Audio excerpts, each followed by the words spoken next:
BFM Business, BFM Bourse, la carte IMO. Grâce à Jonathan Diver, il vient tout juste de nous rejoindre et il a l'air, Jonathan, en pleine forme. Salut Jonathan. Bonjour. Bienvenue, fondateur de meilleurscpi.com. On va apporter des clés pour permettre à ceux qui nous suivent de s'enrichir en donnant leur patrimoine immobilier. D'abord, un préalable qui est toujours utile de rappeler, transmettre son patrimoine immobilier suppose quoi ? Eh bien, suppose une réelle anticipation parce que c'est souvent assez complexe, Jonathan. Oui, effectivement, il faut rappeler qu'en France, les droits de succession, ça peut aller jusqu'à 45% sur de l'argent sur lequel on a déjà été fiscalisé. Et finalement, avoir une succession, ou en tout cas une transmission apaisée, il faut le préparer. Et plus on le prépare, plus finalement on va éviter des conflits familiaux qui peuvent naître, vous le savez, lors de ces moments un peu difficiles. Donc plus vous le préparez, plus finalement le mieux c'est. Et heureusement, il existe pas mal de solutions qui permettent de préparer sereinement la transmission de son patrimoine immobilier. S'il n'y avait qu'une solution à retenir aujourd'hui, Jonathan, quelle serait-elle ? On a la chance en France d'avoir la nue propriété et l'usufruit. Alors, désolé de faire un petit cours. Bienvenue en France. Voilà, bienvenue en France. La nue propriété, c'est l'abusus en latin, ça veut dire le fait d'être propriétaire, et l'usufruit, c'est l'usus fructus, ça veut dire de bénéficier, finalement, de jouir du bien, que ce soit d'un point de vue, finalement, occuper l'appartement ou la maison, ou bénéficier des loyers. Alors, le schéma le plus connu, finalement, pour bien préparer et optimiser la transmission, c'est de donner la nue propriété d'un actif immobilier. Alors, on va prendre un exemple pour être un petit peu pragmatique et pédagogique. On prend un exemple, un couple de 65 ans qui détient sa résidence principale. La valeur de cette maison, c'est 500 000 euros. Dans un barème précis, ils vont pouvoir donner la nue propriété qui va être valorisée, pas 500 000 euros, mais qui va être valorisée 60% des 500 000 euros, donc 300 000 euros.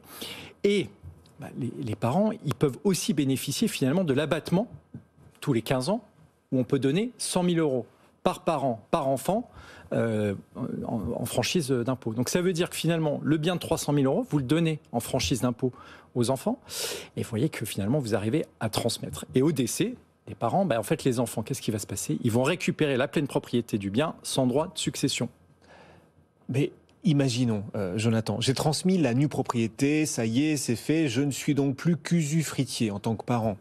Est-ce que je peux quand même, en tant qu'usufruitier, vendre le bien alors que j'ai transmis la nue propriété ? Alors, je pense que c'est important de s'arrêter là-dessus, parce que oui, c'est possible. Alors, il faut avoir après un bon notaire qui a bien préparé finalement la donation de la nue propriété. C'est légal. Voilà, on peut le faire. Il y a quelques conditions. Les conditions principales, c'est qu'il faut un peu faire en sorte que tout le monde soit d'accord, les nus propriétaires et les usufruitiers. Mais il y a une petite parade à ça. Avant de donner la nue propriété de son appartement, peut-être qu'on peut mettre cet appartement ou cette maison dans une SCI. Cette SCI, vous allez donner quoi ? La nue propriété des parts de la SCI. Les parents restent usufruitiers et donc ils restent gérants de la SCI. Ils vont pouvoir faire des actes de gestion dans cette SCI. Donc ils n'auront pas besoin de l'accord des enfants quelque part pour revendre le bien si jamais ça les intéresse. Et on voit bien que finalement, il y a quand même une question à tout ça. On voit bien qu'aujourd'hui, avec tout ce qui s'est passé avec les confinements successifs, il peut y avoir des parents qui ont leur résidence principale et leur résidence secondaire. Ceux qui vivent dans leur résidence secondaire et qui finalement ne se servent plus de leur résidence principale, qui ont donné la nue propriété de la résidence principale à leurs enfants, d'un point de vue économique, c'est une hérésie de continuer de conserver cette résidence principale.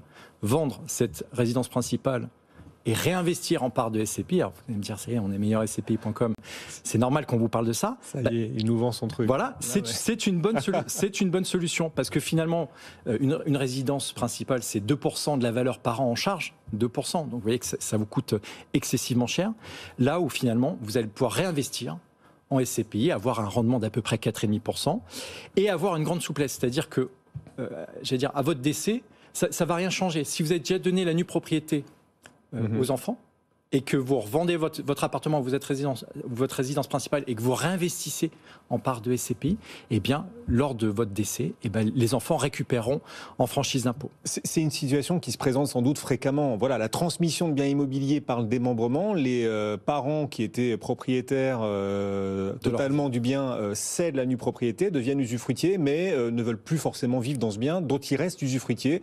Ils veulent plus forcément vivre dedans parce qu'ils veulent vivre ailleurs, parce qu'ils ont une résidence secondaire ailleurs, télétravail, etc., etc. Vous dites, il y a des solutions. On a bâti ce démembrement pour faciliter la transmission à ses enfants, mais on ne veut plus forcément, en tant qu'usufruitier, rester dans le bien. Il existe des solutions. Et ces solutions, alors c'est soit de vendre le dit bien, et on peut le faire même en tant qu'usufruitier, soit le mettre en location, c'est possible aussi. On peut le mettre également en location. Et le fait de le mettre en location, finalement, ça va vous permettre d'avoir des revenus qui vont agrémenter finalement votre retraite. Et j'allais dire, si vous le mettez en location, mettez-le en location meublée, parce qu'il y a quelques avantages. Il y a des spécialistes qui vous expliqueront bien mieux les avantages que moi. Mais ce que je veux dire, c'est que c'est en tout cas se poser un moment la question de qu'est-ce qui me rapporte. Qu'est-ce que me rapporte mon immobilier et qu'est-ce que me coûte mon immobilier?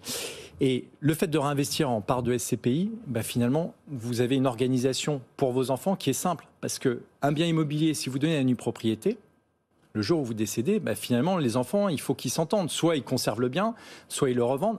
Des parts de SCPI, vous faites le calcul. Je veux dire, chacun a ses parts de SCPI et un des enfants peut revendre ou un des enfants peut garder. Vous voyez, donc ça offre une souplesse lors de la succession qui est vraiment grande et vraiment importante et qui finalement permet de préserver l'intérêt, finalement, la cohésion de la famille. Et ça, c'est la valeur la plus importante.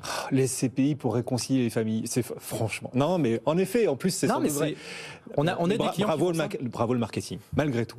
Non, mais vous êtes très fort. Mais ceci dit, la question que vous êtes en train de mettre sur la table, c'est voilà, j'ai un budget pour investir dans un bien que je souhaiterais ensuite transmettre. Vous dites ce budget, plutôt que de l'investir dans l'immobilier physique, investissez-le dans des SCPI, parce que pour la transmission, ça facilitera les choses ensuite. Ce sera une transmission qui sera très clairement apaisée. Et on peut transmettre la nue propriété d'une SCPI comme d'un bien physique. Exactement, c'est la même façon. Donc vous voyez que vous avez une grande souplesse, et cette souplesse, elle est trop peu connue. Et vraiment, c'est important de se poser la question, d'aller rencontrer son notaire, d'aller rencontrer des spécialistes pour finalement se poser les bonnes questions et savoir ce qu'on veut pour ses enfants finalement.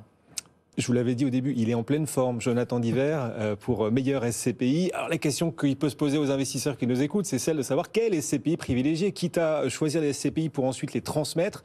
Quelles sont celles qui, à vos yeux, aujourd'hui, en ce début 2022, offrent, Jonathan, le meilleur potentiel ?